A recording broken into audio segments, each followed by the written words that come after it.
Good morning मेरे प्यारे students, मैं संदीप कुमार आप सभी लोगों का विजन एकेडमी में बहुत बहुत स्वागत करता हूँ। आज हम एक टॉपिक ले रहे हैं, करंट अफेयर सीरीज स्टार्ट कर रहे हैं। कुछ मैंने चीज़ें बोर्ड पे लिख रखी है, आपको कुछ नहीं करना, बस ध्यान से सुनना है। इसमें मैंने 3 चीज़ें कवर करी है, एक एक करके मैं समझाता हूँ, ज़्यादा बड़ी वीडियो नहीं रहेगी, 5 मिनट के अंदर हो जाएगा। ध्यान से सुनना। सबसे पहला, अभी हाल ही में आपने पढ़ा था कि लोकसभा का जो इलेक्शन हुआ है वो 18वें लोकसभा के लिए स्पीकर को चुना गया है। आपको अगर क्वेश्चन की मैं बात करूँ, अभी स्पीकर कौन है, वो है हमारे ओम बिरला जी। आपको ये भी पता होना चाहिए कि ओम बिरला जी लास्ट टाइम जो लोकसभा के था उसमें भी ये स्पीकर थे। अगर एग्जाम में कभी ऐसा क्वेश्चन पूछ ले कि ये क्या पहली बार ऐसा व्यक्ति बने जो 2 बार बन चुके हैं, नहीं, ये 5वें नंबर के, इनसे पहले 4 और बन चुके हैं। तो प्लीज वो जो 4 है वो आप खुद गूगल पे सर्च करके देख लेना। आगे देखो, एक रूल होता है कि भी जैसे लोकसभा के अंदर टोटल 543 सीट है, जिसके अंदर 1/10 मेंबर चाहिए होता है। तो 1/10 मेंबर चाहिए तो उस 1/10 जिसके पास भी आएगी तो अपोजिशन पार्टी बनेगा। तो लास्ट टाइम अपोजिशन पार्टी कुछ नहीं थी, ठीक है। अभी इस बार जो कांग्रेस जीती है तो उसको अपोजिशन पार्टी बन गई है, तो उसमें और जो रूलिंग पार्टी है दोनों मिलकर के स्पीकर का सिलेक्शन करते हैं, ठीक। इसका ध्यान रखना, ये सब भी कई बार क्वेश्चन पूछ लेता है। बीजेपी में आपने कई बार पढ़ा एनडीए, इसकी फुल फॉर्म पूछ लेता है, आपको याद होना चाहिए नेशनल डेमोक्रेटिक अलायंस, और यूपीए की यूनाइटेड प्रोग्रेसिव अलायंस है।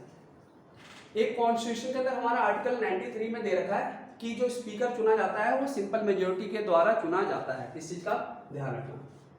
अब यहाँ पे एक क्वेश्चन और बन सकता है कि अगर कभी एग्जाम में पूछे फर्स्ट लोकसभा स्पीकर कौन थे, तो गणेश वासुदेव मालवंकर, ये हमारे फर्स्ट है, ठीक है।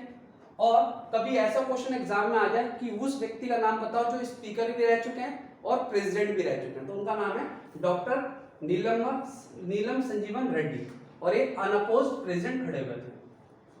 इसके बाद अगर मैं बात करूं फर्स्ट वुमेन स्पीकर, लोकसभा की स्पीकर मीरा कुमार।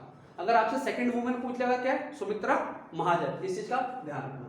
तो इतना क्वेश्चन सफिशिएंट है, ठीक।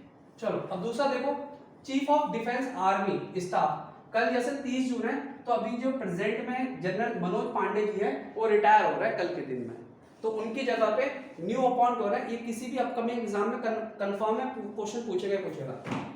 लेफ्टिनेंट जनरल उपेंद्र द्विवेदी, ये न्यू अपॉइंट हो रहे हैं, इनकी जगह पर ये आ रहा है आर्मी ऑफ चीफ स्टाफ। अब क्या है कि जनरल उपेंद्र द्विवेदी जो थे ये पहले vice chief of army staff थे, जिनकी सीट खाली हो गई, तो अब इनकी जगह न्यू है एनएस राजा सुब्रमण्यम, जो कि न्यू अपॉइंट हो रहे हैं, ठीक। इसके बाद देखो थर्ड, ये कल ही परसों के अखबार में न्यूज में था, एक लीव के ऊपर है, ये मैटरनिटी लीव के ऊपर है, मैटरनिटी लीव, जो वुमेन जो प्रेग्नेंट होती है उनसे रिलेटेड लीव को लेकर के, ये सैरोगेसी के ऊपर है, याद रखना हमेशा। पहले क्या था, आज से 50 साल पहले अगर कोई वुमेन सैरोगेसी, वो गवर्नमेंट एम्प्लॉय है वुमेन, और अगर वो सैरोगेसी के थ्रू बेबी करवाता है तो उसको छुट्टी नहीं मिलती थी पहले, लेकिन हाल ही में अमेंडमेंट कर दिया गया और उसमें ये बोला गया कि जो सैरोगेसी के थ्रू बच्चे होंगे उसके लिए भी उसको लीव मिलेगा, अप्रॉक्स 6 मंथ का, बोले तो 180 डेज का। इसके अंदर उसके फादर को भी 15 दिन की लीव मिलेगी, ठीक है। और एक चीज ध्यान रखना, पोस्ट उसके बाद की जो छुट्टियां हैं वो मैक्सिमम 730 डेज की है, ठीक है। तो आशा करता हूँ छोटा सा वीडियो आपको अच्छा लगा होगा। Thank you for watching this video, have a nice day, take care.